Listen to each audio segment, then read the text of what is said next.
இன்றைய நாளுக்குரிய வார்த்தை எபிரேயர் 10வது அதிகாரம் 36வது வசனம்.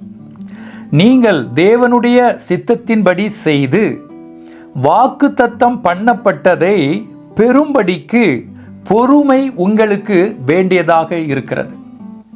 வாக்குத்தத்தம் பண்ணப்பட்ட அந்த ஆசீர்வாதங்களை, அந்த சுகத்தை, அந்த சமாதானத்தை நம்ம பெற்றுக்கொள்ள வேண்டும் என்றால் நமக்கு பொறுமை ரொம்ப ரொம்ப முக்கியம். இந்த பொறுமை தான் நம்முடைய வாழ்க்கையில விசுவாசத்தை தாங்கி பிடிக்கிற ஒரு தூணாக நம்ம பார்க்கலாம். இந்த பொறுமை என்பது ஆவியின் கனிகளில் ஒன்று. நீடிய பொறுமை ஆவியின் கனிகளில் ஒன்று.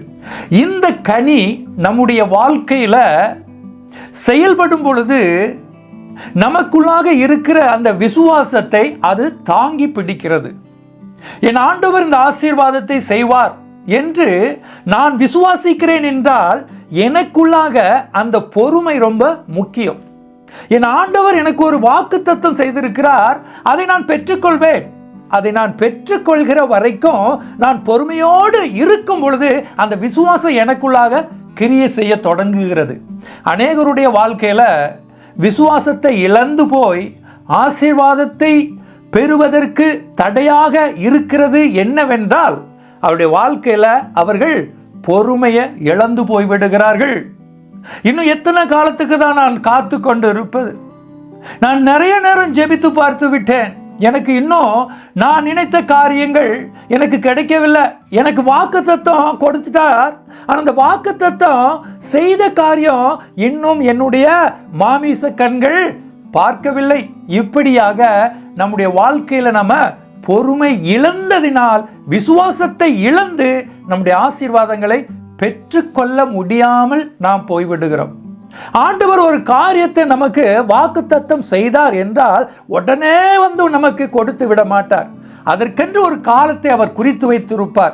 அந்த காலத்திற்குள்ளாக நம்மை அவர் பலப்படுத்துவார், திடப்படுத்துவார், அந்த ஆசீர்வாதத்தை பெற்றுக்கொள்ள நம்மை தகுதிப்படுத்துவார். பாருங்க, ஆபிரகாமுக்கு அவர் வாக்குத்தத்தம் பண்ணினார், உன்னுடைய சந்ததி வானத்தின் நட்சத்திரங்களைப் போல கடற்கரை மணலை போல இருக்கும்னு வாக்குத்தத்தம் பண்ணினார். உடனே அந்த ஆசீர்வாதத்தை கொடுத்தாரா? இல்ல, அவன் பொறுமையாக காத்திருக்க வேண்டிய காலங்கள் அவனுக்கு இருந்தது. தாவீதுடைய வாழ்க்கையில அவனை ராஜாவாக அபிஷேகம் செய்தார். உடனே அவன் கையில ராஜ்யபாரம் வந்ததா? இல்ல இல்ல இல்ல, அவன் பொறுமையாக இருக்க வேண்டிய காலங்கள் அவனுக்குள்ளாக இருந்தது. இஸ்ரவேல் ஜனங்களுக்கு கானான் தேசத்தை தருவதாக வாக்குத்தத்தம் பண்ணினார். உடனே கானான் தேசத்தை அவர்களுக்கு தூக்கி கொடுத்தாரா? இல்ல இல்ல இல்ல, அவர்கள் பொறுமையாக இருக்க வேண்டிய காலங்கள் இருந்தது. ஆக எல்லா ஆசீர்வாதத்திற்கும் ஒரு காலத்தை அவர் நிர்ணயித்திருக்கிறார். அந்த காலம் வரைக்கும் நம்முடைய வாழ்க்கையில பொறுமை ரொம்ப ரொம்ப அவசியங்க.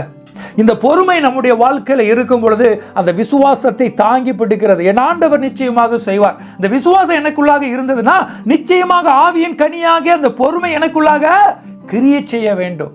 அந்த பொறுமை என்னுடைய வாழ்க்கையில கிரியை செய்யும் பொழுது அந்த விசுவாசத்தை நான் தாங்கி பிடிக்கிறேன், என்னுடைய ஆசீர்வாதத்தை நான் பெற்றுக்கொள்கிறேன். மோசே கர்த்தர் நிர்ணயம் பண்ணினார் இஸ்ரவேல் ஜனங்களுக்கு அவன் ஒரு லீடராக வேண்டும் என்று. ஆனா அவன் பொறுமை இழந்துட்டான். ஆண்டவர் குறித்த காலம் வரும் வரைக்கும் காத்திருக்காமல் அங்கு அவன் செய்த தவறு நிமித்தமாக 40 வருடங்கள் அவன் வனாந்திரத்தில் அலைந்து திரிய வேண்டியதாக இருந்தது. எனக்கு அன்பான தேவஜனமே, இன்றைக்கு உங்களுக்கும் கூட கர்த்தர் ஒரு வாக்குத்தத்தம் செய்திருந்தார், ஆனால் அவர் நிச்சயமாகவே அந்த வாக்குத்தத்தத்தை நிறைவேற்ற வல்லமை உள்ளவராக இருக்கிறார். அந்த விசுவாசம் உங்களுக்குள்ளாக இருக்கிறது அல்லவா? அந்த விசுவாசத்தை தாங்கி பிடிக்கிற அந்த ஆவியின் கனியாகிய பொறுமையும் உங்களுக்கு வேண்டியதாக இருக்கிறது. இந்த பொறுமை உங்களுடைய வாழ்க்கையில கிரியை செய்யும் பொழுது உங்களுடைய விசுவாசத்தை அது தாங்கி பிடிக்கிறது. அந்த விசுவாசம் நிலை கொள்ளும் பொழுது கர்த்தருடைய ஆசீர்வாதம் உங்களுடைய கண்களில கர்த்தர் காணும்படி கிருபை தருவார். இந்த நாளிலும் கூட அந்த வார்த்தையை கேட்டுக்கொண்டிருக்கிற என் அன்பு தேவ ஜனமே, கர்த்தர் உங்களுக்கு ஒரு வாக்குத்தத்தம் செய்துட்டாருன்னா, கர்த்தர் உங்களுக்கு இதை செய்வேன் என்று உங்களோடு கூட ஜெபத்தில் பேசியிருப்பார் என்றால் நிச்சயமாக நிச்சயமாக அதை நிச்சயம் செய்வார். ஆனால் அவர் செய்யக்கூடிய காலம் வரைக்கும் நாம் பொறுமையோடு இருந்து அந்த வாக்குத்தத்தத்தை, அந்த ஆசீர்வாதத்தை, அந்த வெற்றியை நம்ம சுதந்திரித்துக் கொள்வோமா? ஜெபிப்போம். எங்களை மிகவும் அதிகமாக ஆசீர்வதித்து எங்களை வழிநடத்தி வருகிற எங்கள் அன்பின் இயேசப்பா, இந்த நாளுக்குரிய வார்த்தைக்காக கோடானு கோடி நன்றி ஆண்டவரே. இந்த நாளிலும் சுவாமி, நீர் வாக்குத்தத்தம் பண்ணினதை நாங்கள் பெற்றுக்கொள்ளும்படியாக பொறுமை எங்களுக்கு வேண்டியது இருக்கிறது என்று வார்த்தையின் மூலமாக எங்களோடு கூட பேசியிருக்கிறீங்க. இதை பார்த்து கொண்டிருக்கிற பிள்ளைகள் அதை விசுவாசிக்கிறார்கள்.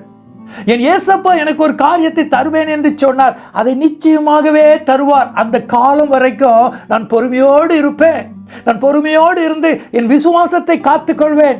அந்த விசுவாசத்தின் மூலமாக இயேசப்பா எனக்கு வாக்குத்தத்தம் பண்ணினதை நான் சுதந்திரித்துக் கொள்ள போகிறேன், நான் பெற்றுக்கொள்ள போகிறேன் என்று விசுவாசத்தோடு பொறுமையோடு உம்மை நோக்கி பார்க்கிற இந்த பிள்ளைகள் மேல உம்முடைய கரம் இறங்கும்படியாக ஜெபிக்கிறேன் அப்பா. இவர்களை பலப்படுத்துங்க சுவாமி, இவர்களை திடப்படுத்துங்க சுவாமி. இவருடைய வாழ்க்கையில் இருக்கிற அந்த ஆவியின் கனியாகி அந்த பொறுமை, நீடிய பொறுமை இவர்களுக்குள்ளாக எப்பொழுதும் இயேசு கிறிஸ்துவின் நாமத்தினால கிரியை செய்து கொண்டிருக்கும்படியாக ஜெபிக்கிறேன்.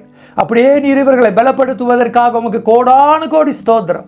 இயேசு கிறிஸ்துவின் நாமத்தில் நன்றி பலி ஏறெடுத்து இந்த ஜெபத்தை ஏறெடுக்கிறேன் எங்கள் நல்ல பிதாவே. ஆமென்.